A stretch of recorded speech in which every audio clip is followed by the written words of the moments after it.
Hi. Hi. Hello. Hi. Hi. Can you hear me? Yeah, I can hear you. Hello. Sorry. We were having a Yeah. conversation. No, it's fine. I just heard a lot about McDonald's.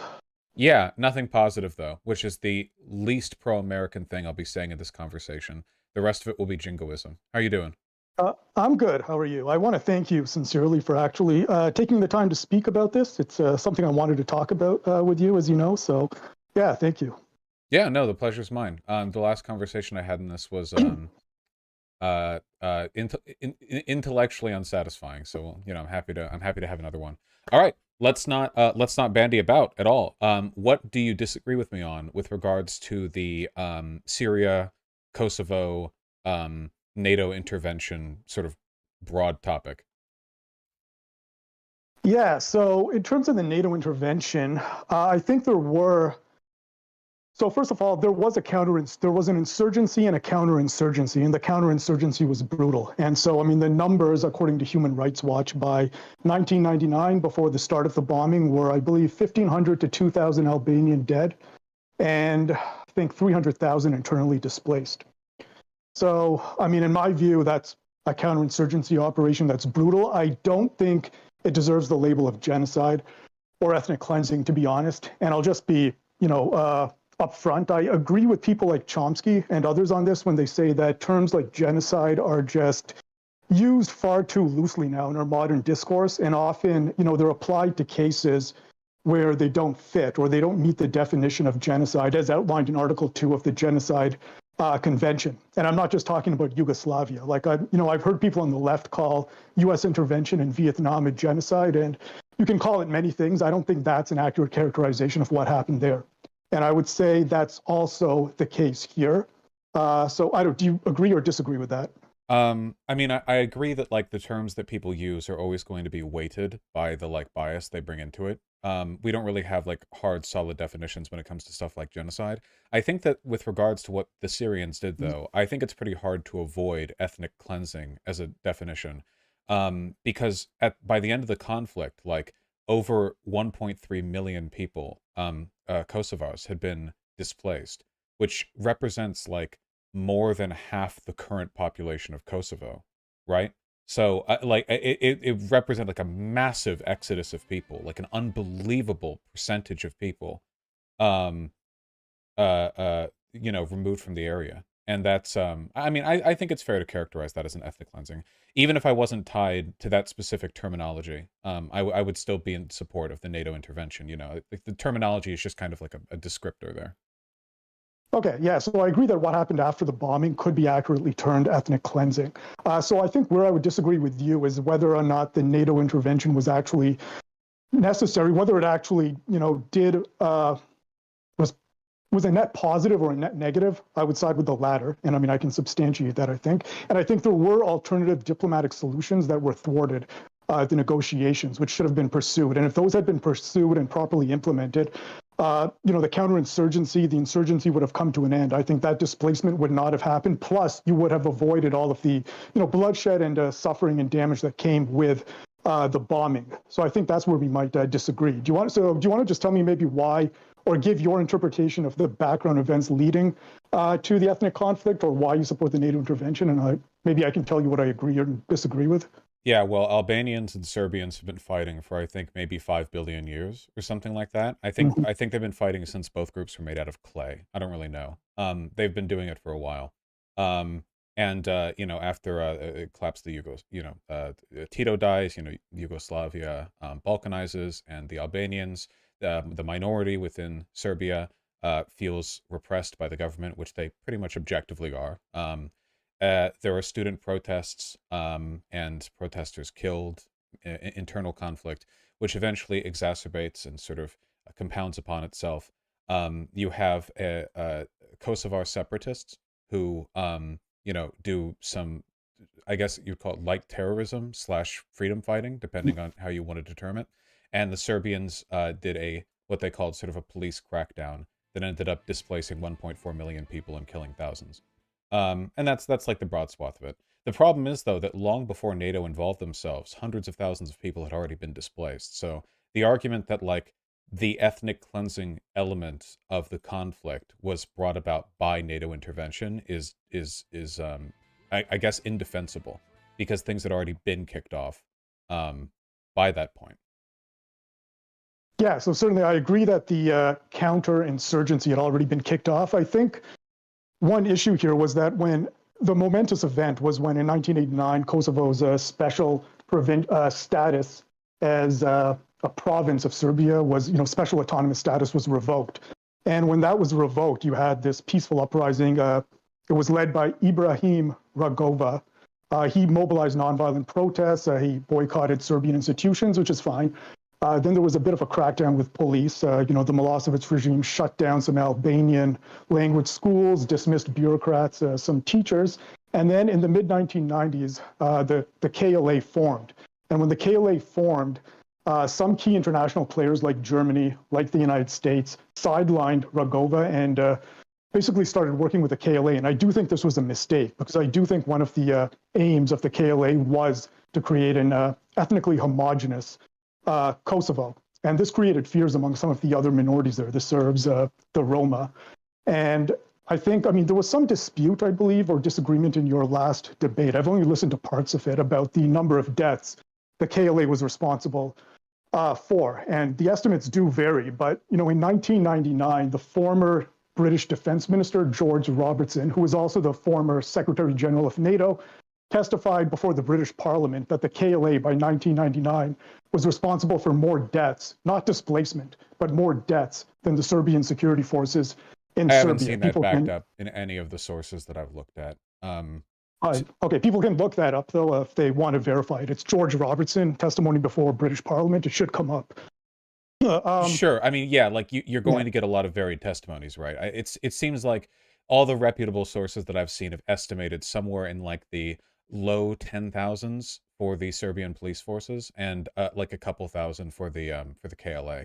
Though it's difficult to directly attribute like so and so many, because a lot of the Serbians who died in like direct conflict with the people they were trying to ethnically cleanse. So what the KLA specifically is responsible for is kind of difficult to know. But I'm sure there's contest there. Serbia's been like boo-boo crying like for years, ever since this all happened, like 800 billion Serbians dead via NATO bombing. So, there's always going to be some contention. Yeah, so just to be clear, I'm talking about before the bombing started. That was his testimony. So after the bombing started, additional Albanians were killed as a result and displaced, clearly. But this testimony was right before the bombing. He said up until that point, he believed that was the estimate. So at any rate, though, I do think it was a mistake to work with the KLA over Rugova. But at the disagreement I have here is that at the Rambouillet peace negotiations, there was a proposal that was put on the table initially, which all the delegations agreed to. And this is according to Richard Holbrooke. And I do have some sources for this if people are How do you spell curious or wondering. Just so I can look it up. Sure. Yeah, let me just... Because I typed in Rambouillet, like the 1980s action hero, and then Jubilation. Rambo. Yeah. Okay, it's R-A-M. R-A-M? R-A-M-B-O-U. Oh, Bouillet. I see, like Yes. French, basically. Yeah. Okay, gotcha. The Rambouillet. Okay, Yeah. gotcha. Okay. Proposed peace agreement between the Federal Republic of Yugoslavia.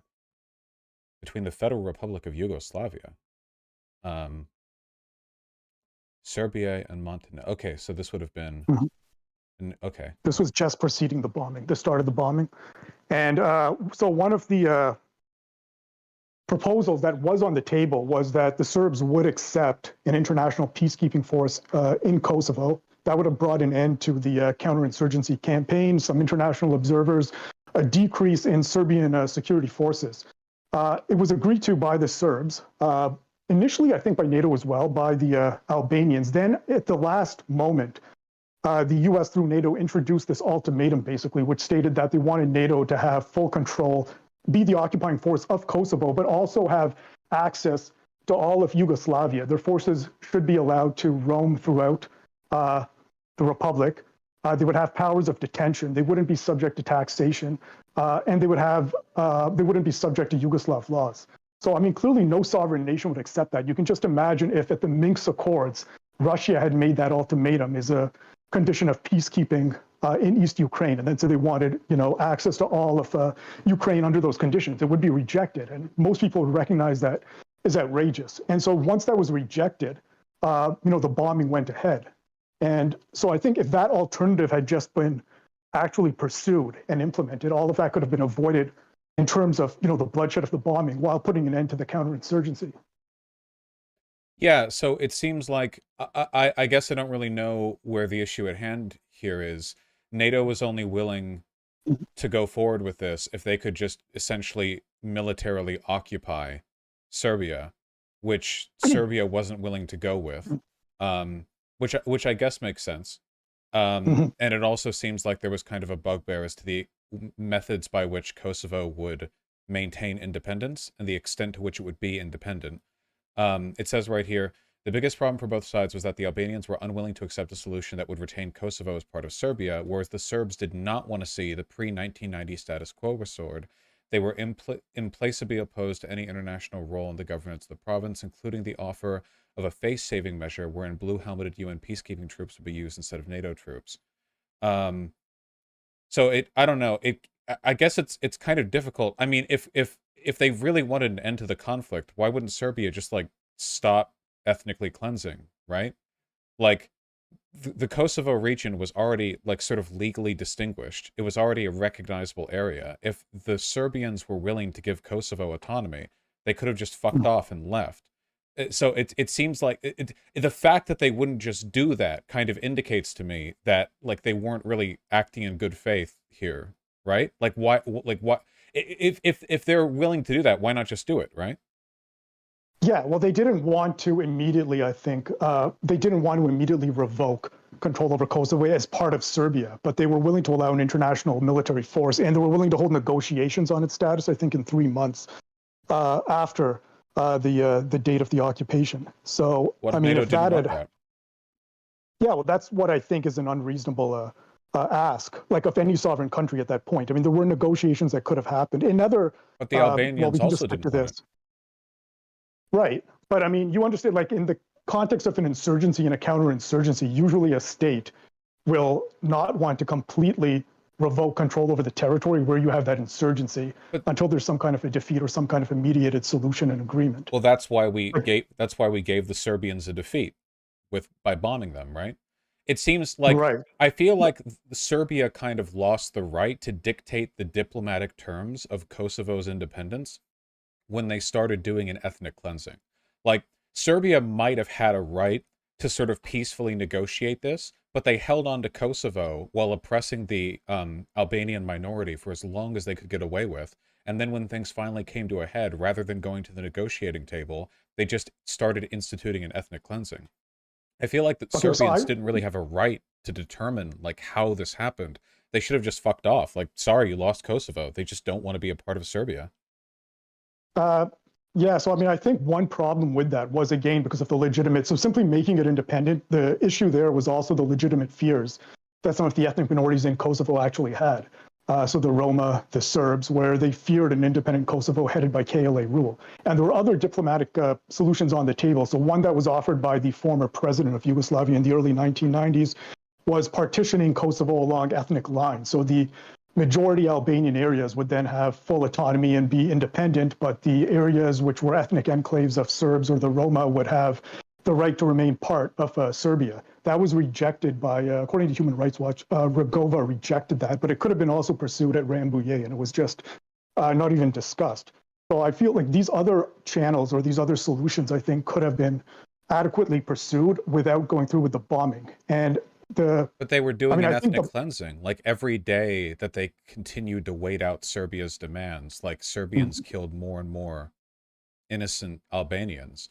It seems kind of weird that they would like hold off on an end to the conflict on the pretext that the KLA rulers might engage in a kind of like ethnic prejudice when they were currently being subjected themselves to an ethnic cleansing. Like, isn't it a bit weird for Serbia to go like, okay, we can't stop ethnically cleansing Kosovo because if we do, the Kosovars might ethnically cleanse the Roma, a group that we've cared very much about for the entirety of our country's existence, you know? Like, I don't know. It really just seems like Serbia just wanted to hold on to Kosovo no matter what. And And you know, like if they weren't willing to accept the compromise option, which was NATO essentially just occupying Serbia as sort of like a military, you know, like holdup, then I don't know. They they could have just stopped doing the ethnic cleansing. Okay, so prior to the bombing, I mean, would you consider that up to the start of the bombing? So before the bombing started, would you consider those metrics listed by Human Rights Watch sufficient to categorize it as a ethnic cleansing in your view, just based on the numbers? The hundreds of thousands of people displaced from their sort of ethnically secluded territory on the basis of their ethnic identity. I think it's fair to call that an ethnic cleansing, yeah. Okay, well, so I disagree with prior to the start of the bombing, if that would be categorized as an ethnic cleansing. I'd say it was a brutal counterinsurgency, which often has those type of repercussions and consequences, because they do use, indiscriminate tactics of artillery fire and shelling, and security forces, when they go in, of course, they commit wanton atrocities. But that's standard to pretty much every counterinsurgency operation that I've looked at. Like if you look at the Sri Lankan government against the Tamil Tigers, by the time that counterinsurgency was done, 60 to 70,000 civilians were killed, with hundreds of thousands displaced. Now, I would not feel comfortable saying that that can be categorized as an ethnic cleansing by the international community, and then say Sri Lanka can be targeted for a military campaign. Or even go ahead. I don't think it's fair to frame it just as a counterinsurgency, because the only reason the KLA existed was because the Albanians were already oppressed. Like it wasn't like the Albanians in the Kosovo region were just the incidental collateral damage of conflict between two groups. Like the KLA emerged because of the oppression of the Albanians, and it was the Albanians who suffered as Serbia used the existence of the KLA as a pretext for cracking down on the region. I don't think, like, again, like by the end of the conflict, like something like 60% of the region's population had been displaced. I don't think, like, this is very ethnically targeted. Obviously it wasn't 60% like at the time of the bombings, but like this, Right. it wasn't just like incidental, you know. It wasn't like Kosovo wasn't the battleground for this as a like a purely utilitarian exercise of military pragmatism. It was pretty obvious why they were doing that. The Serbs just wanted to kick the Albanians out so they could occupy Kosovo like on their own, without a sort of begrudging ethnic minority there to cause trouble. So regarding that last point, I haven't really seen sufficient evidence to support that as the motivation behind the counterinsurgency. It's also worth noting that at the trials, the ICTY prosecutor had to drop the charge of a Greater Serbia, ethnically pure Greater Serbia with respect to Kosovo, because there was insufficient evidence to support that.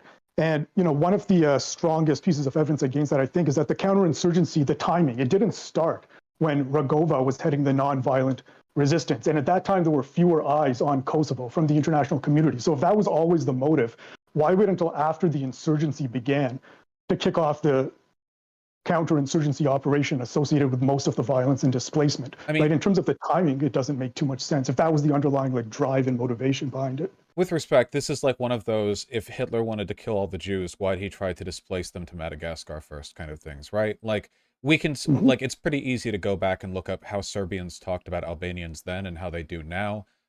Certainly, if Americans talked about any ethnic group in that fashion, I think that genocidal intent would be pretty easy to infer. And then when you're getting into, like, territory displacement, like in excess of half the population of an area, I can't like like I can't know what was going on in their minds. I don't know like objectively what their intentions were, but I think it's reasonable to infer like what they're getting at from what they were doing. And either way, like the specifics don't really matter to me. Whether or not it needs to be specifically termed as like an ethnic cleansing or whatever else, I'm in favor of the NATO intervention, because I think it, it was a reasonable option to minimize the loss of lives and prevent a refugee crisis into Europe, which I imagine was the real reason they actually cared so much about it. Okay. So on that pretext, I support it. Oh, no, just I support on that pretext, Okay, so I did have just one question I was curious about, because, I mean, obviously, when it comes to Ukraine, you know about the insurgency, the counterinsurgency operation, when the uprising began in the east. And so the counterinsurgency... that was an invasion, not really an uprising. Well, I mean, the narrative. So there was definitely support from Russia and Putin, and even some Russian plants or soldiers joining the uprising. But there is evidence that there were actual East Ukrainians involved in the uprising and the protests. And I do have a Good Nation article or source No, on that. I agree. I agree that there were, Like, I don't think it Yeah, was all like Russians sneaking across the border or whatever, but a ton of people right. fled the Donbass after like Russia effectively invaded in 2014 by providing operational support and weapons to the separatists there. At that point, it's really difficult to call it like an authentic representation of the like the political wishes of that population. Because if it was, there wouldn't have been such an exodus of Ukrainians west to get out of the Donbass and further into further into Ukraine where it's safer. Um, Right, sure. So I agree that there was definitely that foreign element, but that's usually true for any insurgency in a geostrategically relevant area. Like you could say the same thing about the anti-Assad resistance joined by foreign fighters, supported by foreign powers for their geopolitical interests. It doesn't negate the fact that there was also this type of indigenous grassroots uprising of Syrians against Assad. Now, I'm not comparing Ukraine to Syria, no, I clearly, get but that, what and I'm and I saying is that, agree. I yeah, agree with what you're saying. Yeah, there okay. there were East Ukrainians who were sincerely. I mean, I think they were dumb fucks, and a lot of them were lied to by Mhm. propaganda. But like whatever that happens. Yeah. Sure, yeah, and the KLA was actually, a U.S. Senate report noted that they were joined by some Islamist fighters, and of course they received guns from Albania, some training from a German intelligence. So that foreign element was there in Kosovo as well. Didn't But I we guess the train question I them? have for you, I'm yeah, pretty. yeah, Yeah, I'm pretty Clinton sure. administration too. Yeah, Yeah, the U.S. had been involved with the KLA ship beforehand. Yeah. yeah, yeah. So I mean, I guess like by the end of 2014, some estimates put the death toll from the counterinsurgency at 2,000 East Ukrainians. However, many of those were insurgents. Some might have been, foreign elements, some civilians, and about 100,000 internally displaced. By 2021, I mean, I think it's 10,000 before the Russian invasion I'm talking about, and several hundred thousand displaced. Now, I take it you reject Kremlin propaganda that this amounts to a genocide of ethnic Russians in the East, as do I. But just what is the symmetry breaker for you between those two counterinsurgencies? Like, why is it in one case you're willing to frame it as a legitimate military operation against armed insurgents destabilizing a sovereign country, but in terms of the insurgency in Kosovo, you view it as, illegitimate or an ethnic cleansing? Well, I think a lot of it comes down mostly to who started it, how legitimate the pretext is. The Albanians were legitimately oppressed under the Serbs to a pretty significant extent. I mean, to the part that like fighting had been, I mean, literally for hundreds of years, but even since the breakup of like Yugoslavia or in its later days, I mean, it had grown in severity. And what's more, like the population of Kosovo or the Kosovo region seemed like pretty authentically behind the idea of separatism or independence. It didn't seem, or to put it another way, the sentiment didn't seem like it was manufactured from a foreign power. Maybe we gave assistance to the KLA, and we certainly did. But I don't Yeah. think we manufactured the sentiment. I think the Donbass thing was entirely manufactured by Russia, as in Russia has essentially like exercised propagandistic control over Ukraine, or had up until 2014. Yanukovych was, of course, like a Putin stooge. They had broadcasted an enormous amount of propaganda on like the threat of like EU participation of certain political parties, the ethnic cleansing of the Russians and so on and so on.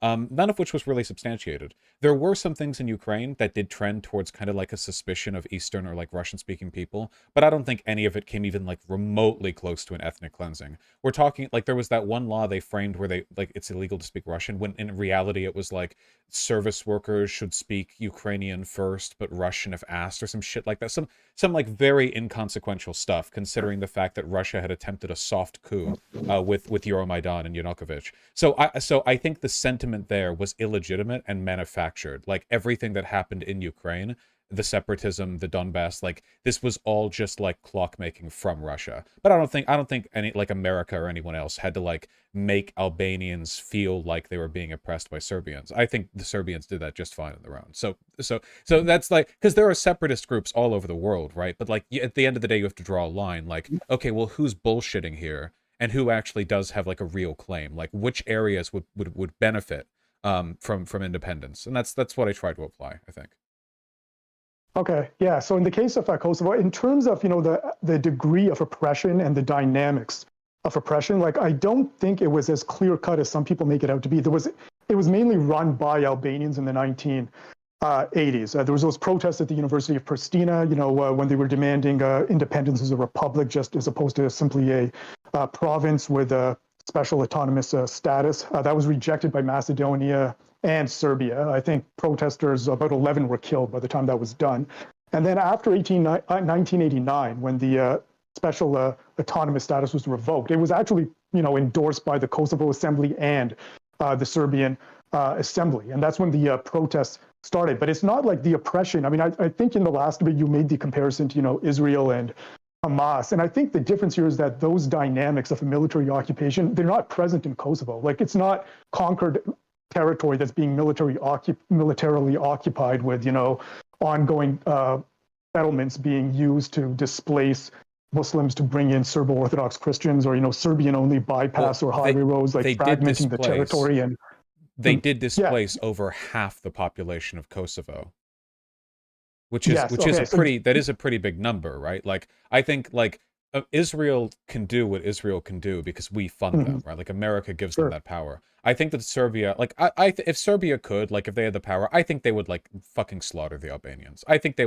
would like coal Kosovo, and just occupy it afterwards. I think they would salt the earth. I don't know. I've seen a lot of, like, Serbian nationalist sentiment online, and it seems just pretty openly genocidal to me, like, unambiguously so. All right, so yeah, go ahead. So I only mean to say, like, and they did. I mean, they weaponized ethnic conflict as a way of hyper overreacting. You know, we could be having this conversation if the Serbians had never, like, tried to like ethnically cleanse all Kosovo, right? Like, maybe it'd be a bit more like, you know, maybe you could say, like, the Albanians were overreacting or whatever, but they sure as shit weren't overreacting then, because, like, Serbia kind of played their hand, right? Like, you know, I guess I should say, like, whatever claims Albanians made about Serbia were proven true by Serbia when they did what they did. Like, all the fears, like, immediately justified, you know, even if beforehand, like, it was more even-handed, Kosovo was never going to, like, purge all of Serbia, you know? Right. So, I mean, I think in terms of that motive of the Serbs, I don't generally think that has a lot of evidence to support it. Now, one of the key pieces of evidence I think that runs against that narrative is something that was also introduced at the trials under the ICTY, and that was that during the Balkan Wars, which generated a great number of refugees, Serbia became a net recipient of refugees of different nationalities and ethnicities. So many of the Bosnian Muslims and Croatian Catholics, when they fled as a result of the crisis, they fled to Serbia. They were actually let in. And Serbia was one of the few provinces in the Yugoslavia where ethnic cleansing didn't take place within their borders, whereas it did take place within Bosnia, within Croatia. The Croatians were actually notorious for ethnic cleansing. Just look up Operation Storm. Yeah, it was in the Krajina area, right? In the Balkan Wars, the Serbian army killed a lot of Albanians, though. Like, a lot of these refugees were caused by the Serbian army killing Albanians. So okay, yeah. So do you want to pivot sort of a bit of a historical precursor there, I'd say. Okay, yeah. So in terms of the 850,000 being displaced after the bombing, so in the last debate you had on this, and I've only watched chunks of that, I didn't watch it from beginning to end, but I think you said you didn't believe the bombing instigated most of that displacement. Like, is that your position? Yeah, like the bombing was not even indirectly. It was already happening. Maybe the Serbian forces like kind of kicked the notches up, like, after the bombing, you know, because Serbians are hyper nationalists. So maybe their immediate response to getting bombed was like, oh, you know, like, we'll double down on the genocide or whatever. But I don't think we caused it, because it was already happening beforehand. Well, yeah. So I don't think we caused in that sense, but it was indirectly, I think, partially a trigger. And we do have evidence that U.S. intelligence and NATO war games predicted a 70% displacement of the Albanian population in the event of a bombing campaign.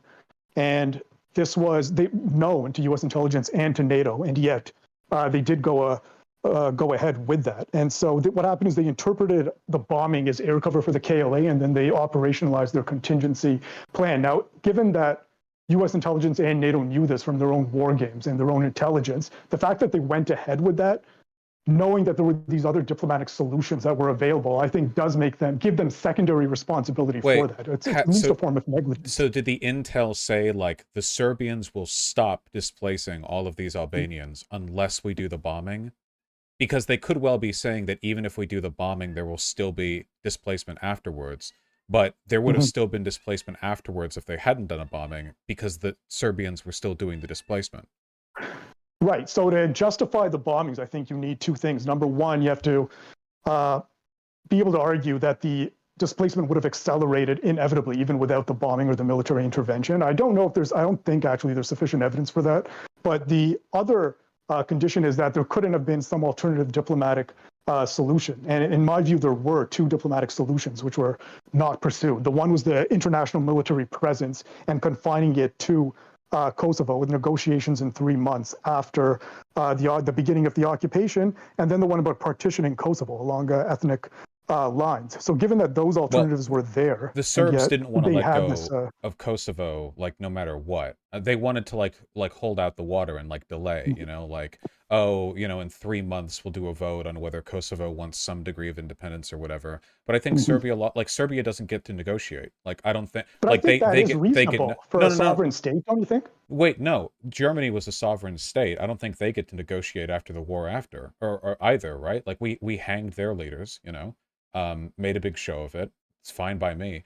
Yeah, that's Serbia fine, but sure. Well, Serbia but Germany was actually Germany was bad, and so was Serbia. Yeah. I don't think it's responsible for a country to commit an ethnic cleansing and then, like, you to stop them. You're like, oh yeah, okay, so we'll stop, and like then we'll do like a little vote on whether we get to keep the territory that we ethnically cleansed. You know, like, okay, like we'll settle down. Like, no, you know. The Serbs should consider themselves lucky we didn't just shoot all their leaders in the back of the head, frankly. Like, NATO can do it at once. I don't really, like, they kind of, I just think they lost the right to that's like... just might makes right? Well, no. Like, NATO can do whatever it wants, but that's not... Operationally, yeah, but they're also, like, evil. Like, that's the thing. Like, my problem with Serbia isn't just that they're weaker than us. The fact that they're weaker than us gives us the ability to do what we want. But morally, I think we have a right to just shut them down. I think that NATO is pretty light-handed. Like, a mild bombing campaign in response to the ethnic cleansing of 60% of a territory is I don't know, like, it's fairly light touch, all things considered. You know, like, obviously, if things could have been solved peacefully, that would have been preferable. But Serbia didn't accept the terms. I believe they could have, though. Well, Serbia didn't accept our terms. They didn't accept the ultimatum that was introduced at the last hour. And what's interesting is that ultimatum at the final peace negotiations was then taken off the table, whereas the military force was just confined to Kosovo, which raises the question as to whether or not it was just introduced as a pretext to bomb, which I actually agree with on in that sense, because otherwise, why was it suddenly removed? And why didn't they go with the other diplomatic solutions to the conflict that could have avoided the bombing? And, in terms of this, couldn't Serbia have just surrendered and allowed us to militarily occupy Serbia?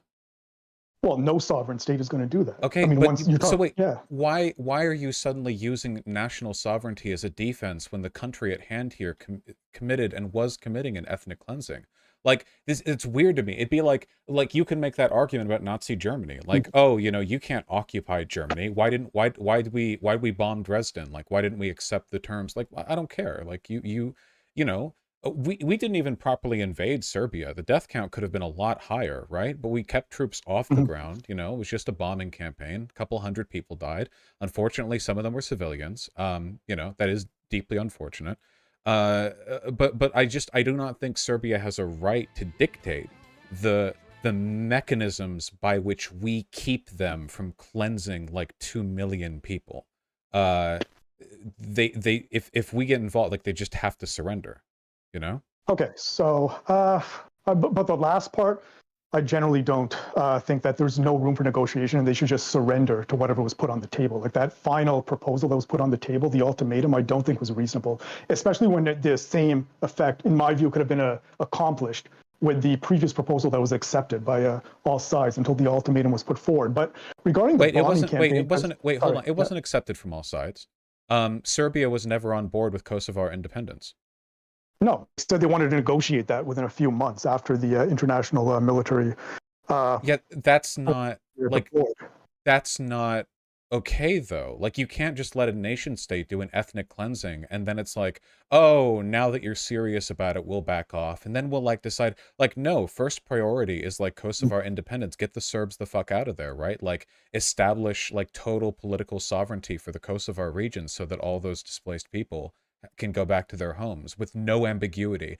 Like, imagine Serbians just cleanse like basically like over half your population, and then after that, NATO involves themselves, and the deal that you get afterwards is not knowing whether or not in 3 months Serbia will still control your territory. Like, isn't that like kind of fucked? Like, can you imagine like being a Kosovar, like heading back, and it's like, oh yeah, go back to your home, and maybe, you know, NATO occupation is only going to last for a little bit, so hopefully, like, you know, you settle on a good political agreement. Hopefully the Serbs don't do anything unethical. Well, you know, I don't know. Like, nah, fuck Serbia, right? Like, they should have accepted the terms of the agreement. I don't know why they were so stubborn. Yeah, I don't think that last proposal that was put in that was then left out at the final negotiations was necessarily reasonable. And the problem again about making Kosovo independent without any negotiations, as you suggested, and just surrendering it, has to do with the ethnic minorities within Kosovo who didn't actually want that outcome. And we saw what happened after the NATO occupation. And I know there was some contention about this point, which we can discuss, to the non-Albanian citizens under KLA rule, right? And so this was a legitimate fear that these ethnic minorities had, whereas they wanted some other process of negotiation before just handing over Kosovo to the KLA. And that's like a legitimate. Move over to Serbia then, if they want to so bad. Yeah, but I mean, I don't think that's. Well, no, the Serbs and the Roma and to some extent the Jews in Kosovo, they could have just gotten up and left and moved, but I don't think that's a just solution, right, for ethnic minorities who already have homes in an area. But you notice the double standard here, right? What you're saying is you don't think it's appropriate for Kosovo to get independence, but you do think it's appropriate to deny the Albanian majority in Kosovo independence to protect the ethnic groups within that territory already. Like, you're applying a double standard. Like, the majority of Albanians don't get ethnic sort of separatism as a way of protecting themselves, but you are willing to deny them that if you can protect the concerns of the Serbs and the Jews and the Roma in Kosovo. Which, again, like, obviously Serbs in Kosovo wouldn't be happy about this split, but I don't believe the Jews or the Roma were treated exceptionally well by the Serbs either. Like, I don't think this was like the Albanians in Kosovo were going to slaughter them, but the Serbians were protecting them or whatever. I you know, this seems to me like an example of inflating the concerns of a minority group to prevent, like, helping another much larger minority group, right? Like a kind of weaponization. Yeah, so a couple of things there. So in terms of my perspective, so I do think that the Kosovo Albanians should have gotten a form or some form of independence. What I would have actually supported was the proposal put forward by the former president of Yugoslavia, which was in the early 1990s, of partitioning it along ethnic lines, and then allowing the Serbs and the Roma and certain ethnic enclaves to remain part of Serbia as a province if they wanted that, and then letting the Albanian majority areas of Kosovo have full independence. And unfortunately, that proposal was never discussed. The other one, which could have avoided, well, because then you're protecting and safeguarding the fears of the ethnic minorities who didn't want to live in a state under KLA rule, and their fears do seem to have been vindicated. Regarding the Roma, they may not have been treated well by the Serbs, but after the NATO occupation, thousands of their homes were destroyed. And again, I do have a source for this, and they did flee the province, something that didn't happen prior to that independence. And same with, I think it was 200,000 or 180,000 Serbs also fled as a result of violence, intimidation, and property destruction after the occupation. So these are things that I think had to be taken seriously.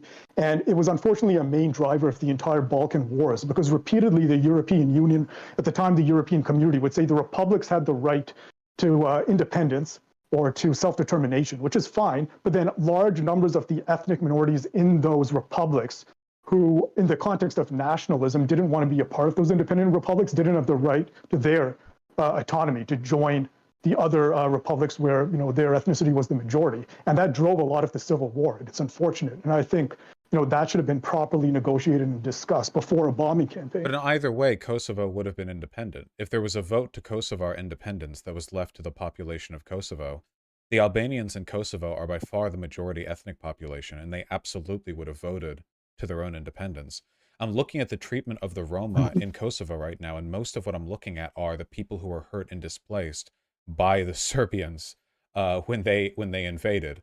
I have no doubt the Roma have faced persecution by the Albanians, but I don't know. Like, it's in the Human Rights Watch report. I think you guys just went over it in the last debate, but they did have a section on displacement of Serbs and Roma in that report. But well, I don't have it open. I don't doubt the Serbs got displaced. It just seems like the Kosovo region, it was already sort of legally distinguished.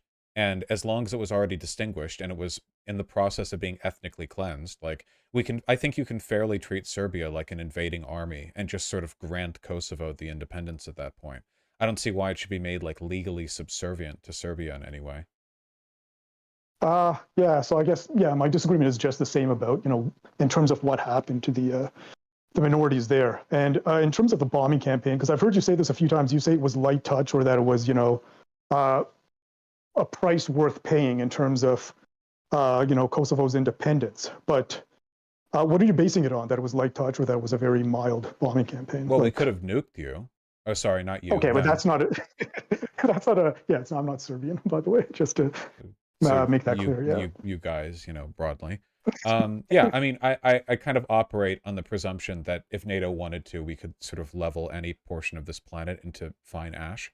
So the fact that that didn't happen to Serbia seems like it's a light touch on its own. A couple hundred people, I think around like 900 people died, a third of which were civilians. But we reduced Dresden to an ash pit. I mean, if we when I say light touch here, I mean any ground invasion of Serbia would have killed like 100 times as many people. We did a little flyby, just long enough to remind Serbia that there'd be consequences for their, doing Hitler V2. And I mean, I don't know. Yeah, that seems in terms of like the scale of the conflict, it does seem fairly minor, right? Millions of people were displaced, but like about 900 deaths to NATO's involvement. Yeah, I don't know. Like obviously the Serb civilians who died, like that's tragic. I don't want to downplay that. But in terms of like the numbers of the conflict, right? Like it's a pretty small proportion of what was going on. Okay, yeah, so a couple points about that. Yeah, so first, yes, I understand, like, obviously, compared to nuking the country, it was light touch. I don't think that's necessarily, right, the best standard to compare it to. But it's true, so the numbers that were killed, it varies, the estimates. The Yugoslav authorities say 2,000. That's based partially on missing persons data and some coroner's reports. I think that might be accurate. But even if we go with the lower estimates, the lowball estimates, of a few hundred. Obviously, when we evaluate the effects of a bombing campaign, we don't just look at body count, right, or displacement. And we're dealing with a semi-modernized European economy. And so I've just pulled up some of my old data on the effects of the bombing campaign. So, I mean, after the bombing campaign, the IMF estimated that production or GDP fell by 40%, remained there for a few years. And this was because they bombed hundreds of factories, warehouses, fuel depots, unemployment went up, poverty went up. So massive economic damage. They bombed bridges. What's the point of a bombing run if we don't if it doesn't hurt? Well, no, I mean, to bomb like hundreds of factories which were state-owned and put hundreds of thousands of people out of work. I mean, that's just one element I'm saying that you have to take into account when you talk about damage. And then they bombed bridges, and they bombed airports, and they bombed a broadcasting center, killing 12 journalists. That is a war crime, by the way, according to the Geneva Convention. Some of the targets, just based on what you're supposed to target, were blatant war crimes. I mean, at one point they bombed the Chinese embassy, killing 3 diplomats, which increased tensions with another nuclear power, right? Like imagine the outrage if accidentally or on purpose Russia bombed the embassy of another nuclear power. You'd be up in arms, I'm pretty sure. But this happened under the NATO bombing. They use, as you know, radioactive depleted uranium, contaminating the groundwater, oil refineries, chemical plants, air pollution. So all of that damage has to be taken into account. Like I think reports on the contamination provided by the depleted uranium have been largely overstated. I looked into that, and while obviously depleted uranium isn't as actually stellar for the environment, I feel like a lot of those claims come from Serbs, like the victims of the campaign kind of deal. Like look at what you've ruined, But it's been they did it in Iraq too, right? And there you had a documented case of spikes in cancer. Sure, but we used exponentially more everything in Iraq than we did over Syria. And yeah, I mean, depending on where the claims are coming from exactly, any kind of bombing run is going to poison the ground because of the chemical composites that are used in explosives. So it's sort of like an inevitable anyway. The problem that I have right now is that or Serbia, not Syria. The problem that I have right now is you're listing all these war crimes when the intervention was to stop an ethnic cleansing. I don't think that the NATO intervention was perfect, but I wonder about the selective outrage, right? I'm reading a little bit at the end here on Wikipedia, where I get all my info, where it says, in particular, the Serb side rejected the idea of any NATO troop presence in Kosovo to replace their security forces, preferring unarmed UN observers. So it seems like the Serbs, not only were they not willing to allow NATO troops into Kosovo, they didn't even want to withdraw their own troops. They weren't even like, so they were so unwilling to negotiate that, like, after being caught red-handed doing an ethnic cleansing, they wanted to keep their Serbian security forces in Kosovo and just allow UN observers in, unarmed UN observers, for all the good that would have done. Yeah, I don't know. I feel like this kind of destroys any claim that Serbia was engaging in these talks in good faith. The idea that you can Mhm. just casually like cull an entire like province, and then when the world's largest military alliance is like, hey, you better cut that out, and you start negotiating like this. I mean, yeah, I don't know. Lucky we didn't drop the nukes, man. Jesus. Uh, yeah. Okay. So I mean, in terms of Rambouillet, I mean, there are some credible sources in terms of what the Serbs were willing to accept. Let me just, yeah, so I do have a passage here from a Chomsky essay. I don't know how much regard you hold him in these days. Not very much, I have to But say. It's pretty unfortunate. really, like on this, because of this issue? It seems like all this foreign policy stuff, like he's doing this with Ukraine too. It's not just that he disagrees with me, it's that he's wrong. He was saying a lot of stuff about the Ukraine war that wasn't just like a different perspective, it was just empirically incorrect, like objectively, and it really makes me wonder like where his biases are. I mean, don't get me wrong, he's a phenomenal linguist and theorist, but like, man, when it comes to contemporary politics, Yeah, I mean, he's pointed out here, right, of particular importance are the terms of the implementation appendices that accorded NATO the right of free and unrestricted passage and unimpeded access throughout the FRY, including associated airspace and territorial waters, without limits or obligations or concerns for the laws of the country or the jurisdiction of its authorities, who are, however, required to follow NATO orders on a priority basis yeah. and with all appropriate means. This was dropped from the final peace proposals, and the provisions were not made available to the British House of Commons until April 1st, a week after the bombing started. In the negotiations after the bombing, NATO abandoned these demands entirely.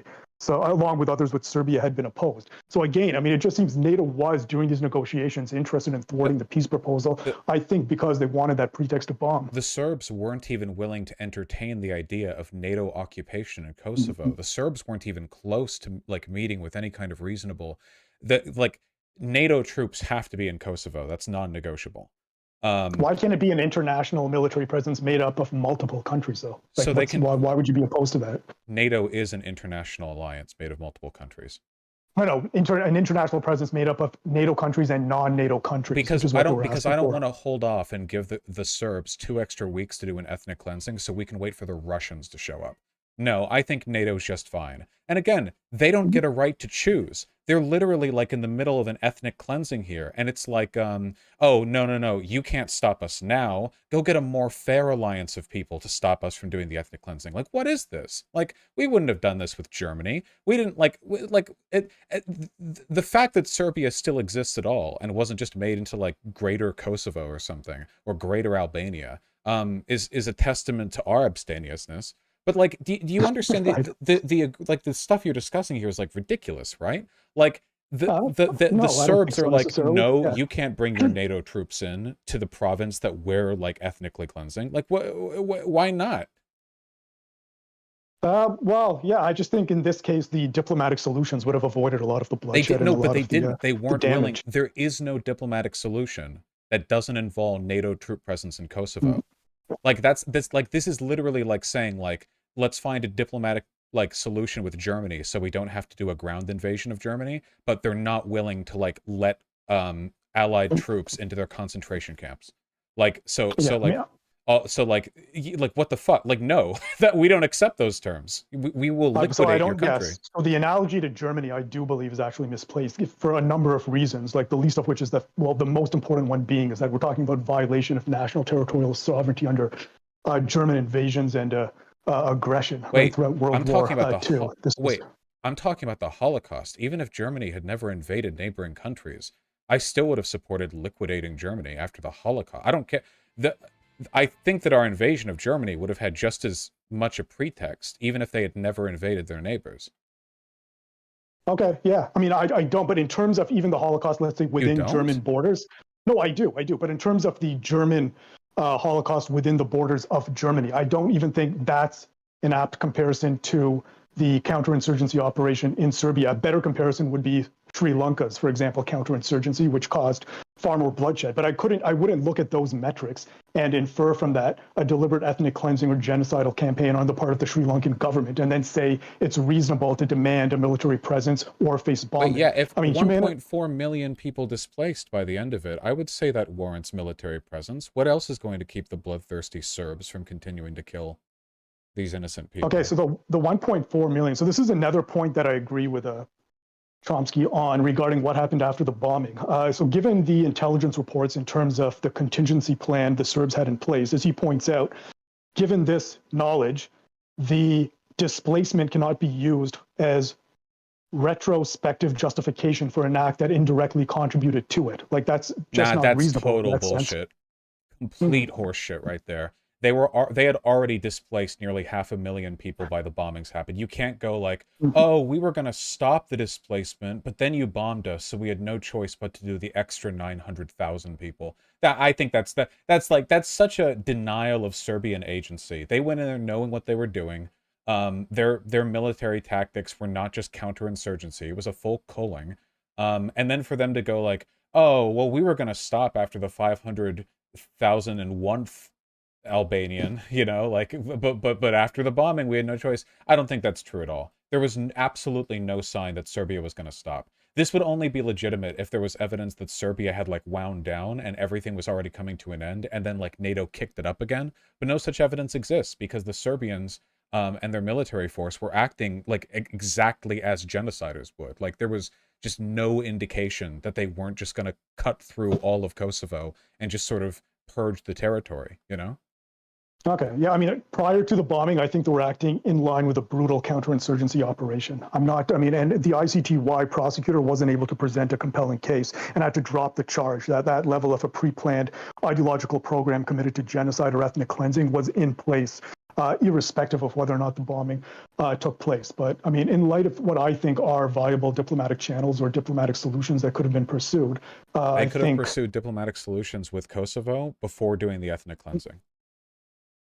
Well, also you could, but I mean, the armed insurgency, which was also a ruthless insurgency, could have also been avoided, right? If the international actors had actually not sidelined Rogova, which was a mistake, and started arming and training at least the KLA, a lot of that could have been actually, I think, averted that we're talking about. So we need to focus. Do you notice the bias here? You are dropping Serbian agency at every single point.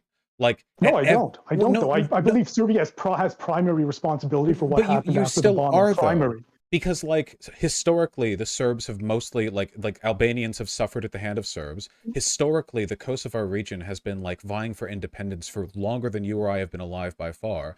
Historically, the conflict was exacerbated with Serbian crackdowns on peaceful Kosovar and Albanian protests, and then the KLA forms as a natural product of the historical forces at place here, the same way that Hamas forms. Obviously, if you violently suppress a group of people who want independence, eventually a separatist militia will form. That's basically a law of human behavior. And then the Serbs crack down and immediately engage in brutal counterinsurgency measures, which involve, before NATO intervention, the displacement of basically a quarter of the population of the entire ethnic minority that they're going after. And that's in line with counterinsurgency measures, and then we can't hold them responsible for the stuff they did after the bombing because they totally would have stopped if the bombing hadn't happened.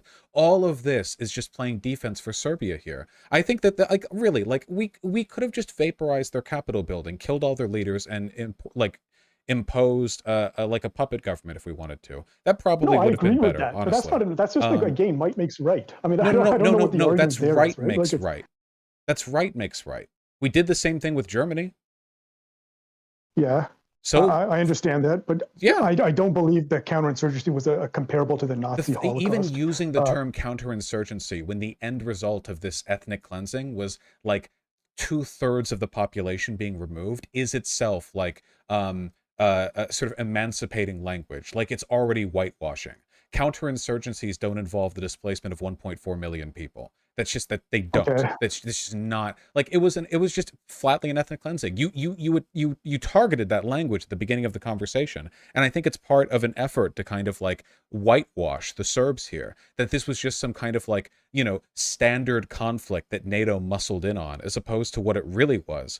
Um, but you're willing to use the very heated language when it comes to the NATO bombings. A couple hundred dead, and it's war crimes this, and polluted air that, and this. And it's like, you know, you can say you're not playing defense for the Serbs, but when 1.4 million removed isn't an ethnic cleansing, but the NATO intervention was like chemical poisoning, bombing, war crimes, da-di-da, you know, like the language you use indicates... No, to be clear, that was an ethnic cleansing. I think if I didn't, I should have clarified. What happened after the bombing was an ethnic cleansing. It was already... No, because right there, no, again, no, you're doing it again, because you say after the bombing, the stuff that happened after the bombing was just more of the stuff happening before the bombing. By framing it as after the bombing, you're making it sound as though NATO intervention what was caused it. But the character of Serbian behavior was the same before and after. So you're doing it again, like you're still denying them agency. They did the ethnic cleansing of their own because Serbians fucking hate Albanians. Okay, I disagree that I'm denying them agency. They have primary responsibility. I said that for what happened after the bombing, but it's not illegitimate or apologetics, I think, to point out what many others have also pointed out, that given the fact that NATO war games and U.S. intelligence knew this displacement would happen, that the Supreme Allied Commander General Wesley Clark came out and said this is actually predictable, then had to walk that back after the massive displacement when the bombing started, shows that... Wait, again, you're doing it again. The displacement was happening months before the bombing started. As far as I can tell, the only NATO report is that displacement would continue to take place after the bombing, as in it wouldn't immediately bring an end to the conflict. I don't think there's any evidence that NATO was aware of the fact that the bombings would add additional displacement. Why would they go for it if that was the case? Part of the reason they were involving themselves was to prevent a refugee crisis. But every bit of your language here subtly whitewashes it. This is what I mean. Like, it's the language of a propagandist here, right? Okay, I disagree with that. And I disagree with the fact that it would have accelerated even irrespective of the bombing. We don't have evidence of that. The ICTY couldn't show that in terms of the evidence that was actually presented. And in terms of why NATO would go ahead with it, well, I mean, there's other reasons for a military intervention. You know this yourself, right? I mean, you understand weapons of mass destruction was a lie. I mean, to say why would they do it if they knew that wasn't there? There's other motivations for geopolitical ambitions and interventions. We probably did it to avoid. We probably did it to avoid a refugee crisis in Europe, and we also probably did it to stick our thumbs out at the Russians. But I don't think that makes what we did wrong. There are always going to be ulterior motives when we're talking geopolitics, but I don't think that changes like literally anything about the equation here. Well, so in terms of what was done with the Russians, and I think that's actually dangerous, you know, because everything that you said makes the Russian intervention in Ukraine uniquely dangerous as a military intervention in terms of increasing tensions between nuclear powers, being an invasion on European soil. Yugoslavia, the media has a bit of collective amnesia here when they say Ukraine was the first instance of, you know, warfare on European soil since the Second World War. No, Yugoslavia was. The NATO bombing was, and it has all the same dangerous ramifications as why was the NATO bombing it, but not the Serbians calling the Albanians? You're doing it again. There was plenty of bloodshed on European soil since World War II, and journalists aren't saying it's the first war in Europe since World War II. They're saying it's like the largest conventional war, like the next big one, which it has been. But there have been conflicts in Europe all throughout. You know, the Khrushchev sent the tanks into Hungary. The Yugoslav wars, like there have been plenty of conflicts. Don't pretend that like this is some kind of like NATO broke the line and then it's Ukraine or whatever. Also, the NATO intervention in Serbia, like again, you keep trying to like run away from it or whatever, but we were stopping at ethnic cleansing. I don't really care if Russia gets mad over it. They can die mad for all I care. All Russia's doing with Ukraine is trying to sort of reignite its imperial interests. That's not like a justified pretext. If we bring an end to an ethnic cleansing, then fine. Okay, NATO intervention away. Sounds good to me.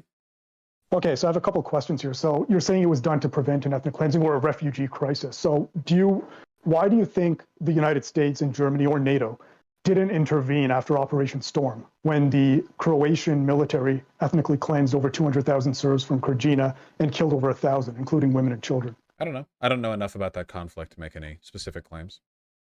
How Right. much of So a I mean, refugee crisis was there after that? well, 200,000 fled. That was a refugee crisis. A lot Where of them went to Serbia. Oh, so they fled to Serbia. Oh, that's why they didn't Yeah. intervene. Because they thought all the refugees would be contained by the neighboring Balkan states. That makes sense.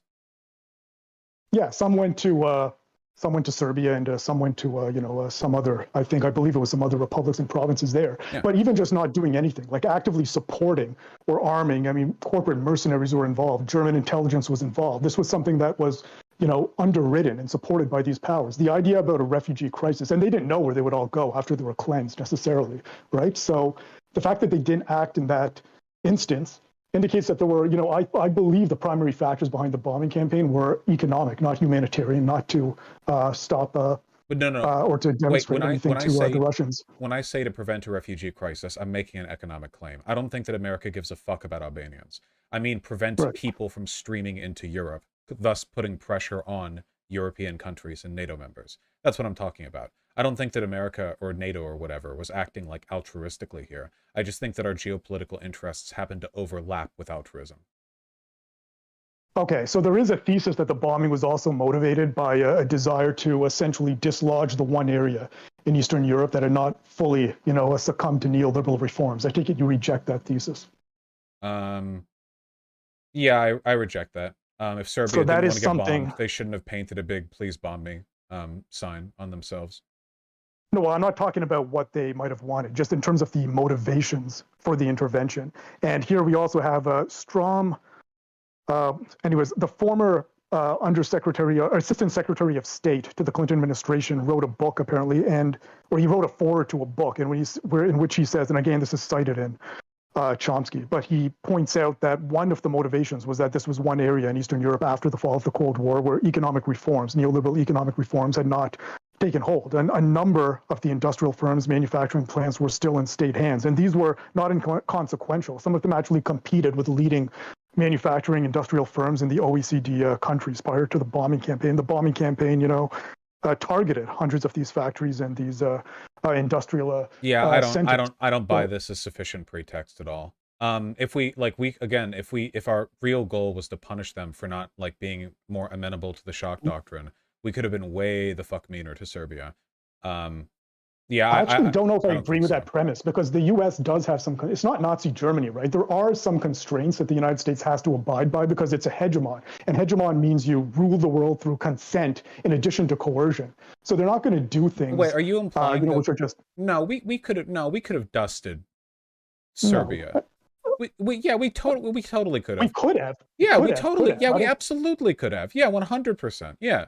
There were anti-war protests. There are constraints in that fashion. It's one reason why the second invasion of Iraq wasn't as ferocious as the first Gulf War bombing campaign. People in the West don't give a fuck about Serbians. People in the West would have been just fine if we'd liquidated the capital. We didn't because we're nice. Well, we didn't because we didn't have to. Our goal was to slap you guys. Sorry, I say you guys, and I sort of them on the wrist. But I don't it's I feel like you keep running away from the ethnic cleansing thing in a manner that I find quite distasteful. My justifications are locked in place. I don't really care why NATO did it. The consequence of their intervention stopped an ethnic cleansing. As far as I'm concerned, that's it. They could have done it to fuck the Serbian economy. They could have done it to promote Western geopolitical interests. They could have done it to keep Albanians from flooding their countries. It's all fine by me. They're nation states. I know they're going to be shitty. All I care about is that at the end of the day, millions of Albanians got to go back to their home and live in an independent country thanks to the uncontested might of our alliance. And that's what I defend. And some would say they wouldn't have been displaced if the bombing hadn't happened to begin with. The 60% were displaced after the bombing. I think that's incredibly. I think people have to be dishonest to make that claim. Serbia hadn't given any indication that they were stopping. There's literally no reason to believe that the bombing caused more people to be displaced. Nothing. There's absolutely nothing at all. This is I hope you know. Again, the Nazis say this. Nazis often claim that many of the Holocaust deaths are actually attributable to supply line shortages that were caused after Allied bombing runs destroyed train yards and railroads in Germany and Poland and stuff. So one of the claims the Nazis will make is okay, sure, so we did a little bit of a Holocaust, but the big Holocaust numbers are really because you guys fucked us up. That's a pretty common bit of Holocaust denial there as well. And I think I mean, it's the exact same logic, right? Like the Serbs were in the middle of an ethnic cleansing, and then like for some reason I'm supposed to believe that the West getting involved with a bombing run like that made them do more with just on their word. I just don't buy it. No, I mean, the difference with Nazi Germany, I think, first of all, the European powers and the United States were largely indifferent until the point where it was too late, right? When the Rubicon was crossed. At the time when, Germany was relatively weak, I mean, even Britain and France, when they declared war after he took Poland, they just sat there for months. There was hardly any fighting. This is irrelevant to the claim that I made. I was No, it's talking not, about... because No, there wait, was it's not a solution. fully irrelevant. I'm only talking about the propaganda that Nazis used to justify the Holocaust numbers. I'm not talking about... I'm aware that countries are bastards. I know that. I'm only talking about the propaganda they use to play off the death tolls or whatever associated with their ethnic cleansings. Okay, but I'm saying the difference here is that, in my view, there was a viable alternative to the bombing that could have prevented that and brought the insurgency and the military campaign. But that's not the same as the claim that the happening. bombing caused more displacement. It indirectly caused it. How do you know that? It was a well, because U.S. Intelligence and NATO war games predicted that. I have the source for that, by the way, if you wanted to see it. So wait, it's a journal then show me the source, please. Sure. I can send it to you on Discord. Yes. Because again, like Serbia wasn't even willing to allow NATO troops into Kosovo, the area that they were ethnically cleansing. So I don't think there's any reason to believe at all that Serbia would have stopped the ethnic cleansing if we hadn't slapped them on the wrist. Okay, so just to be clear what the source says that NATO war games and U.S. intelligence predicted a displacement of about 60%, I believe at least, in the event of a bombing. Okay, but is that the same as them saying more people would have been displaced than if they hadn't done the bombing? So in other words, are they saying that in the absence of the bombing, there would not have been more displacement? Yeah, like, is their claim that the bombing would have caused more displacement than there would have been if there was no bombing? They don't know. They don't give that counterfactual. They simply say that the diplomatic solution that was initially on the table would have prevented all of that. Well, then but they didn't accept the diplomatic solution. The Serbs didn't accept it. Okay, so we're just going to my claim is correct here. Yeah, so they accurately predicted the total displacement numbers after the bombing, but they weren't claiming the bombing would cause more people to be displaced, and the Serbs rejected any diplomatic measure that NATO was willing to offer. Well, not any. They rejected the ultimatum that was placed at the last hour. They accepted an international military force made up of additional countries, not just fully NATO. No, we're not waiting on the Russians to show up so that we can all, like, fight with each other over who gets to, like, determine whether the Serbs just massacred another village of Albanians. Well, the Russians did show up, right? At the end. Of course they do. They're like worms. Yeah. Right. Well, yeah, they're everywhere. Yeah. I mean, that happened anyways. I mean, they took a part of Kosovo. They took Pristina. During the prior to the occupation. Yeah, we should have bombed them too. Anyway, the Serb side rejected any NATO troop presence in Kosovo, preferring unarmed UN observers. Milosevic himself had refused to discuss the annex after informing NATO that it was unacceptable, even after he was asked to propose amendments to the provisions which would have made them acceptable. So the Serb side not only rejected any military occupation of the area they were trying to fill with blood, but then refused to give any amendments that would have made that proposition acceptable. The idea that, like, the Serbs were good faith interlocutors here is not true, and I can tell that because they're Serbs. They're basically Russians. They're like orcs. Of course they're not going to be straightforward and forthcoming when it comes to diplomatic negotiations. The Russians certainly never have been. Do you think some of the language you're using is a bit distasteful too? Like, even in the debate you had with that Serbian kid or whoever he was. I mean, some of the things you were saying were, I wouldn't expect a leftist to be saying those kind of statements. Like when you said something like you're unruly children who need to be broken up, like that is a colonialist trope, man. I will happily colonize Syria. I will lay down my life. Wait, not Syria. Wait, actually Syria too. Serbia, yeah. No, I'll do both. Yeah, Syria and Serbia. Yeah. Anyways, the source that I have, Yeah, well, the source I have says a few days before the bombing began, even the presence of an international military force was accepted by the Yugoslav side. But the military annexed to the agreement, which was placed before the negotiators at the 11th hour, bypassing the Russian delegation, prescribed complete control of Kosovo by NATO and gave the alliance a free rein within rump Yugoslavia proper, including access to broadcasting facilities, tax freedom, etc. Yeah, No base. government in the world would accept this. That's what the Well, hey, it goes on to say that. what are you familiar with the term unconditional surrender? Typically, the smaller state doesn't get to decide whether or not we accept their terms. Um, and additionally, if you have that link on the like projected displacement or whatever, though I don't see how it's relevant because it's not, it doesn't provide the counterfactual listed. And this also doesn't address the fact that Milosevic wasn't even really willing to discuss like amendments to these provisions.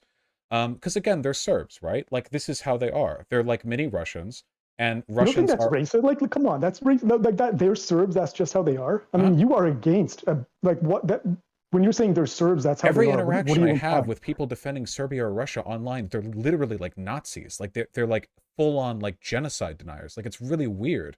I would say the same thing about Germans if it was like 1943 or whatever, but like I don't know. Also, like let's be fair, okay? Let's pull out the stats, okay? It's fucking true. The behavior of like the Serbian and Russian governments have been kind of like monstrous since the end of the Cold War because they've taken the exact same trajectory, which is this like this petty ascription of like post-colonial, like we will rebuild the empire, but we're also completely out of money. So we're not going to do anything for our people.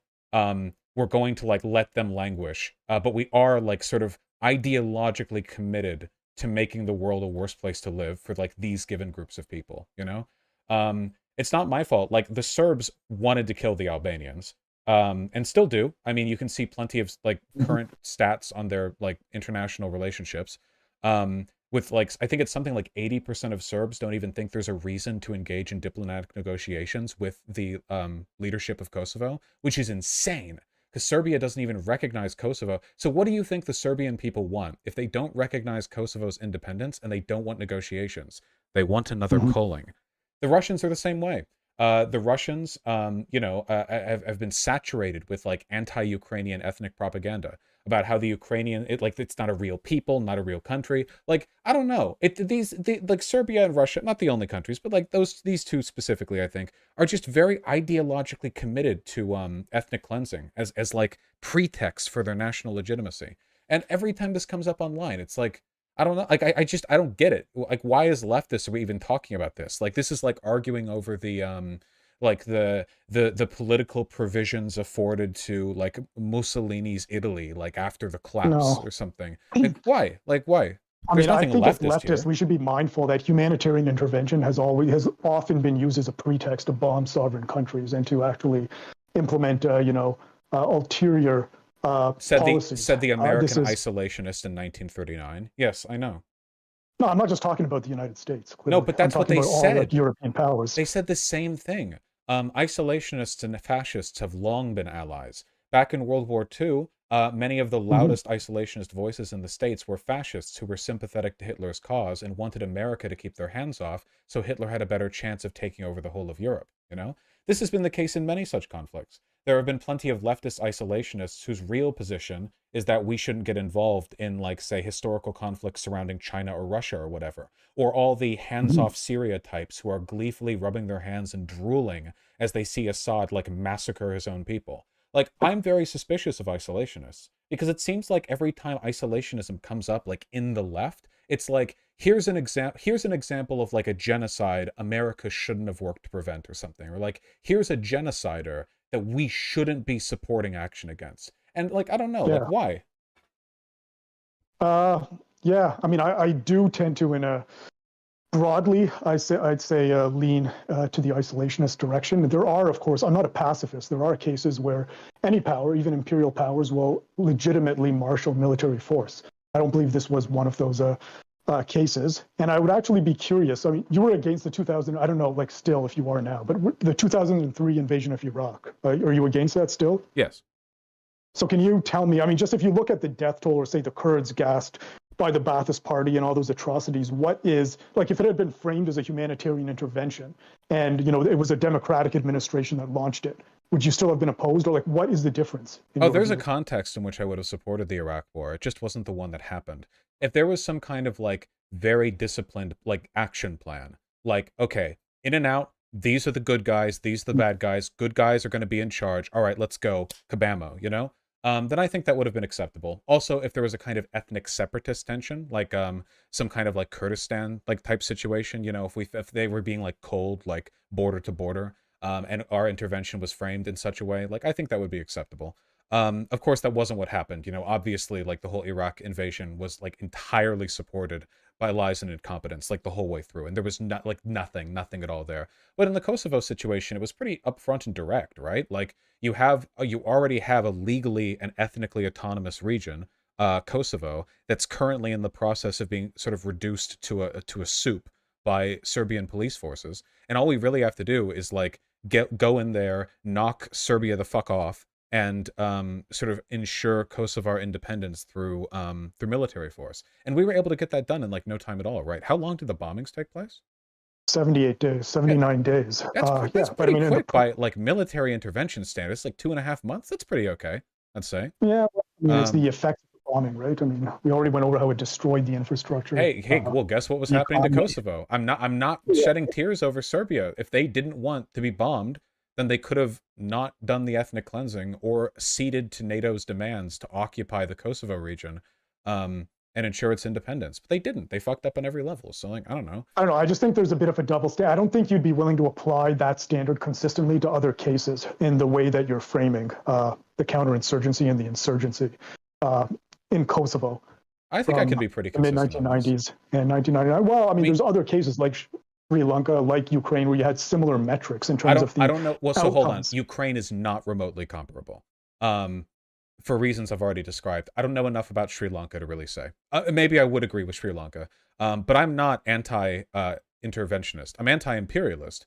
Any foreign action on our part will constitute a kind of imperialism, but I think that there are legitimate pretexts for military intervention. I think there are quite a few, to be honest with you. Look what's happening right now with Armenia and Azerbaijan. They want, well, at least Armenia wants, Russia to come in.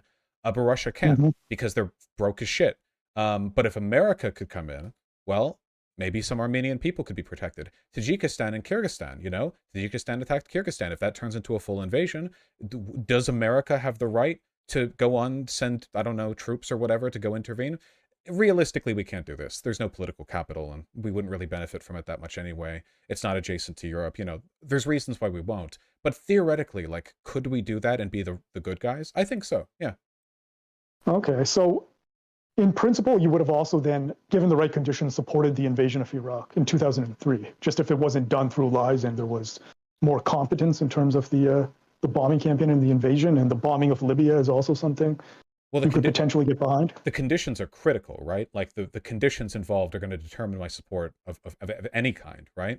If there was a reasonable way that we could have intervened in Iraq and established a somewhat stable other government that was less destructive than the Ba'athist Party, and just sort of like we could have been reasonably sure that like things would be okay over there after we walked out, then yeah, I think that would have been a good thing to do, because Saddam Hussein was pretty fucking bad.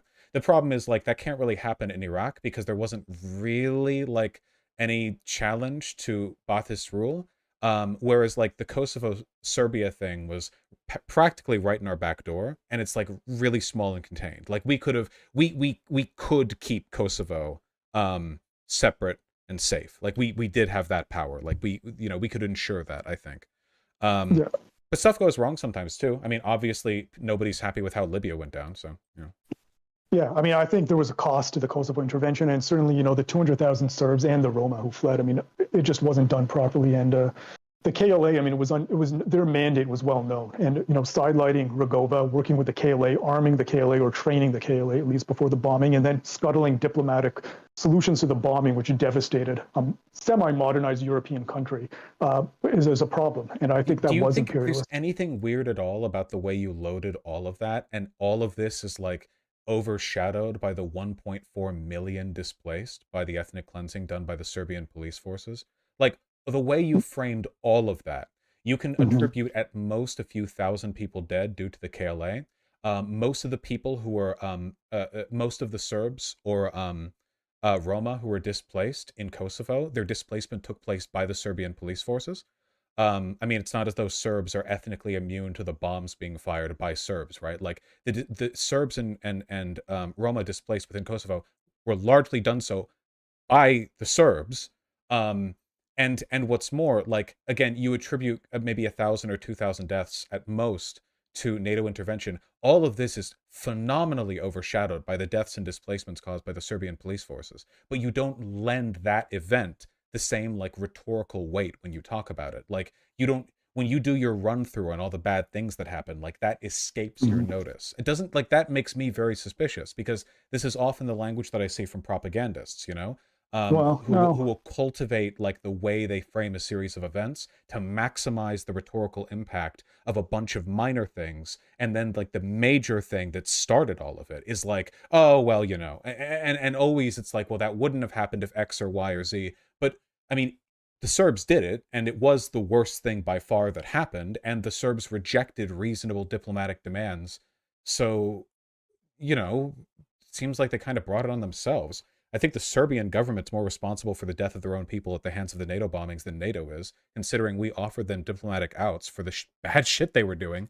You know, kind of like how Japan would have been on the hook for their civilians dying if they had not surrendered after the bombs, and we had killed a bunch of Japanese civilians on our way to invading Tokyo. Okay. I mean, I disagree with some of the way you loaded that up as well. Like, you understand the complaints you're making about me, I could also make about you in terms of how you frame the NATO intervention, even in the last discussion. I guess we just have a fundamental disagreement about that. I mean, I think the breakup of the Yugoslav Federation is highly complicated. It had to do with economic as well as nationalist and political reasons, especially with the debt crisis and after the fall of the Soviet Union. All of these played a role in the fissures, in the republics. And then it was exacerbated, I think, by, at best, misguided intervention by the powers, specifically Germany. I'm not even including the United States here. And so to say that, Serbia was responsible for a lot of this bloodshed, I think is problematic. There was a lot Well, of blame to go my around with the other accusation, nationals. but no, this is exactly what I mean. I was accusing you of denying them agency. The Serbs were the ones who swept through the Kosovar countryside, displacing and killing hundreds of thousands of people. This is what I mean. Like, you're like, okay, I'm not denying them agency, but due to complicated geopolitical factors beforehand, I think that laying like all the blame at the foot, like, no, I will. They did it. They did the thing. It's not like World War One and Great Depression Germany wasn't complicated, but like you can't at the end of the day, like who did the ethnic cleansing? Like it was them. They did it willfully. It wasn't an accident. They swept through the countryside. There's not that much more to say about it. The complexity in this Okay. case just feels like obfuscation. Like it's just So just to be clear, we I have was to talking about just the breakup of the republic, not about what happened in the countryside. And I will say, I did say that they well, I don't deserve primary responsibility for what happened. okay, I Uh, mean I don't care if the Serbs are responsible for the breakup. That was pretty much inevitable with Tito dead in the Cold War over science. well, I don't. There are things. Well, yeah, we don't want to go down that rabbit hole. There's other things that I think, could have been done, but it doesn't matter. It's moot now. But As long as we I did agree say that that. Serbians are genetically evil, that's the sort of the core of the principle Uh, there. I don't know. I remember watching a debate you had with AJW, and you said something like, at that time, America's a great country if we just stop bombing all these other countries. And you said Libya, Syria. You seem to have changed a bit since then. Like, would you say you've gone through a political evolution with respect to foreign policy? Um, in part, well, the Libya thing's still fucked up. I think like taking a look at some of the missiles that were struck, the issue is that like there's a difference between like the long stroke and the short stroke when it comes to a lot of these geopolitical intentions. When it comes to the Syria thing, like listen, okay, any supporter of Assad over there who gets murked by our missiles, okay, listen, God needs fuel for the engine, all right? Holy fuck. Assad is such a piece of shit. I guess the problem is that like there's no such thing as letting countries all over the world do their own thing. You only like get to choose which bigger countries fuck with them. That's the problem, right? I guess this is kind of like the tiny bit, like the nugget of truth that I'm pulling from the like realist school of geopolitics for whatever like fucking degenerate inbred bullshit they're spitting like 98% of the time. I don't think there's like real national independence, you know? Latin America has a heavy bent towards China and Russia, in large part because we like fucked them up so badly over the course of hundreds of years. But there's like no one anywhere is independent. There are no independent countries, right? So like we leave Syria alone, then who gets in charge of Syria? Well, Russia does, but Russia's way worse than we are. So should we be in charge of Syria? I don't fucking know. Maybe we should like at least keep the Russians from being in charge of Syria. I don't really know. Like I don't know if there are necessarily good answers to any of this stuff, but I think I think it's pretty clear to understand or like draw a line between the conflicts we get ourselves involved in that are completely indefensible and ones that might have had like legitimate pretext. I don't know. Okay, but I mean, it sounds like a lot of the ones you're just supporting now, like Syria, Libya. I don't know, actually, do you the NATO bombing of Libya? If you fully Nah, support it, Libya went to shit. Libya went to shit. It's yeah, it's complicated. okay, all right. I mean, do you? Yeah, I guess I've said I think covered what I wanted to say. If you have any questions, other questions for me, Yeah, I mean, do you understand what I'm yeah, saying go ahead. though? It's like there's no like I used to believe like America should just keep their hands off these countries and leave them alone. But all that means I is that agree with some that. other country gets to rape them. Like that doesn't being like it's that abstemious thing, you know? And then like the people who are the most vocal supporters of isolationism here in the States are the fascists, right? Like the far right, the MAGA movement has like the loudest group of so-called anti-interventionists. And a lot of that is because they don't want us to get involved in the conflicts that other authoritarians around the world have their hands on, you know? I don't think America makes a good world policeman or whatever, but if I had to choose like which like right now today, if we could like turn back time and make it so that Assad got deposed back in like I don't know like 88 or whatever, and it's been basically like America's had their hand on Syria since, would that have been better or worse than the world we're in today? And I honestly feel like it would have been better. It still would have been bad, but it would have been better. And I think part of like my changing perspective has been like you have to be mature enough to accept that sometimes the best option still makes you feel like shit afterwards. I don't know. Okay, yeah. So a couple things there. First of all, regarding right populism and this like isolationist strand running within them, I think a lot of that is just bluster, at least by the leaders. Like Trump did not pull America out of many foreign entanglements. I mean, he continued the drone war, etc. He was in many ways like just a standard Republican with more dangerous rhetoric as a populist. So I mean, I don't think that's a legitimate strand of isolationism within the MAGA, but maybe within the I base, bet but he not would within not have the leaders. supported So Ukraine though. I do think that. I don't think he would have supported Ukraine at all. well, he did pick up, he did increase arms shipments to Ukraine prior to the invasion. I don't know what would have happened after the invasion if he was in power. Who knows? But I mean, he did continue some of the conflicts. But I do think there's a strand of American exceptionalism in some of the things you're saying. Like we might be bad, but we're better than the other ones, so we should engage in these type of military interventions. Yeah, I think I we're better just than don't see Russia that. Yeah. specifically. But yeah, because Russia's like the other big, like, you know, power when it comes to, yeah, pulling strings and stuff. Okay. Yeah. I mean, I don't. I think your previous position actually was just my 2 cents. A better position. It's just closer to But well, then how do you? But definitely you my recognize there are no standpoint. independent countries, right? Like, there's nowhere in the world have we ever been like, we're going to keep our hands off this part of the world, and then China or Russia didn't do their own thing. It's always a choice. When it comes to who's like putting their hands in the pie, I think that China and America are pretty comparable when it comes to like the morality of our intervention. Like, don't get me wrong, Mhm. China's a fascist country too, and you know, a capitalist one. So when when they intervene, like I don't like it. I think it's bad for the countries they intervene in. But I don't think they're even comparable to Russia. Russia seems like so much worse in so many ways. Like America does like neo-colonialism. Like we control foreign countries with the IMF and the World Bank with favorable business interests and shit like that. And don't get me wrong, like this caused a ton of destruction around the world.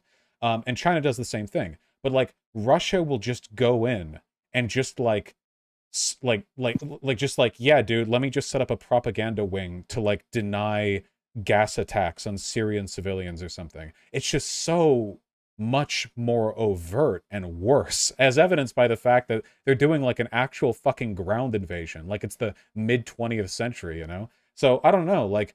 preventing yeah, I don't know. Maybe it depends on how close Russia is to the country, though, because like Russia does have favorable relations with Bolivia, but I'd rather Bolivia be allied with them than with us because we probably would have had Morales shot. Whereas Russia's far enough away that they can't like be supplying chemical weapons to like the some of the far right people there or whatever. I don't know. It's complicated.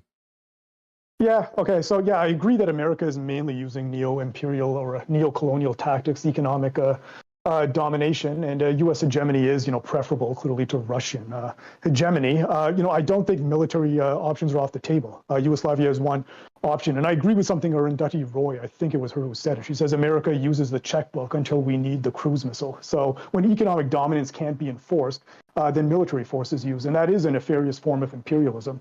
And I don't think military interventions in sovereign countries is ever made when the United States does it. Not talking about World War II, post-World War II, or created for a better world or a better living environment for the people who are directly. I don't think it's ever done for subject. that reason, no matter what. I think it's always geopolitics. The difference is America seems to benefit from world stability and Russia doesn't. A lot of Russians' geopolitical strategy seems to be like mass-produce disinfo, set up propaganda arms in other countries and lie like crazy, and like just fund far-right groups all over the world.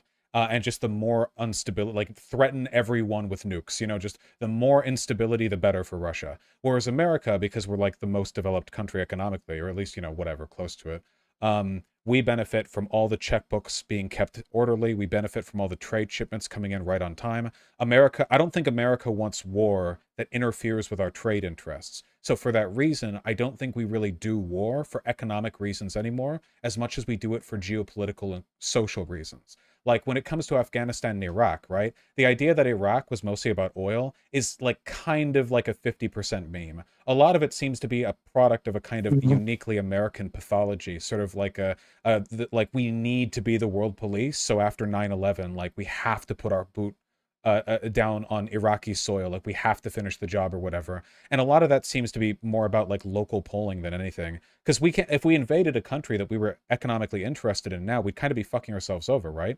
It's almost always more profitable to just install a fascist dictator who will just let our companies come in and use their resources for cheap. And we haven't had to do that in a little while because the world's like only so big, Well, in terms of countries in the periphery, that's certainly true with Western Europe and many other countries in the core. But in terms of Iraq, even the 2003 invasion, I do disagree that it wasn't primarily economic. When the Ba'athist Party was initially an ally of the United States after a coup in Iraq, then they nationalized much of the industry, including the oil industry. And after the invasion, Paul Bremer, who was the coalitional provisional authority appointed by the Bush administration, his first act of decrees was to privatize and liberalize much of the Iraqi economy. Now, oil stayed in Iraqi hands mainly to pay for the reconstruction, at least initially. But I mean, neoliberalism was imposed on Iraq after the invasion. Now, were there some of these other elements involved in driving the invasion after 9/11? Yeah, for sure. And some jingoism, definitely. But I do think economic factors do continue to play an important role, especially in the developing world when it comes to U.S. intervention. And U.S. intervention hasn't made, living conditions better for those people, given those for interventions. The people of Kosovo, of course. For Kosovo, oh, well, yeah, for the Albanians, I mean, again, I would disagree that couldn't have been achieved through some other means. And then we're talking about the Serbs and the Roma, and that's also something that needs to be taken into account. But, and certainly not for the Serbs in Serbia or for the industry or for the Serbs in Serbia wanted to do better. Then they could have not done the ethnic cleansing. They brought that on themselves. Yeah, I don't know. There was definitely an economic element to the Iraq thing, but we spent so much money like involving ourselves there. I don't really know. And if we really wanted Iraqi oil to just be infinitely available to us, we could do it. We can do anything we want. We could have like irradiated the Taliban in the Afghanistanian countryside. We can do anything. We can do anything we want. We could, but I do think there are some constraints on what can be done to the United States, because again, it is a liberal democracy that is susceptible to a certain extent to public opinion. And this is one reason why the Reagan administration was handicapped in terms of just invading Central American countries during some of the proxy wars because of the Vietnam protests, et cetera. So it's not as if the U.S. can just, do anything, even though they have the capacity to do it. And so I think a lot of the things which are interpreted as benevolence really just spring from those type of constraints. Domestic, I recognize that. Yeah. I recognize that, though I do think, especially with the Kosovo situation in particular, that's not really a factor. We could have done more if we wanted. I don't think the population would have taken that much at issue with it. I think we stopped there because we wanted to. Anyway, at this point, I'm mostly just talking about like the precursor for invasion or whatever. War is just different. It's different from how it used to be, right? America is a service economy now. We don't benefit from like just shipping in mass amounts of unrefined products to be produced into, you know, like machines or technological doodads here. You know, it's way more involved than that. I don't know if we I don't know if we do war for those reasons anymore. I think the more time goes on, the more war is going to be seen as a social and cultural pretext, something that's interfering with the market rather than enabling it. And at that point, it's going to be really, really, really, really, really difficult to sort of pull public opinion in the right direction when it comes to various conflicts. Um, Hmm. yeah, I don't know. I'm just Yeah. rambling at this point. We've been talking for like 2 hours, so I should probably talk about some of the other innumerable things that I had to ramble at my audience about. But I do appreciate the conversation. Yeah, I do too. Just one last thing. I do think warfare provides a bit of a subsidy to, certain strategic technological firms or strategic industries in the U.S., and especially through the subsidies offered by the United States and the Department of Defense. And it plays that role as well. And it's also about how corporations control access. It's not necessarily about what ships into the United States. And so I do think it's still an underlying motivation, even now. But yeah, I mean, yeah, I've taken up a lot of your time. I really appreciate you talking to me again, though, and taking that, agreeing to do it. No, it was a fun conversation. Thank you.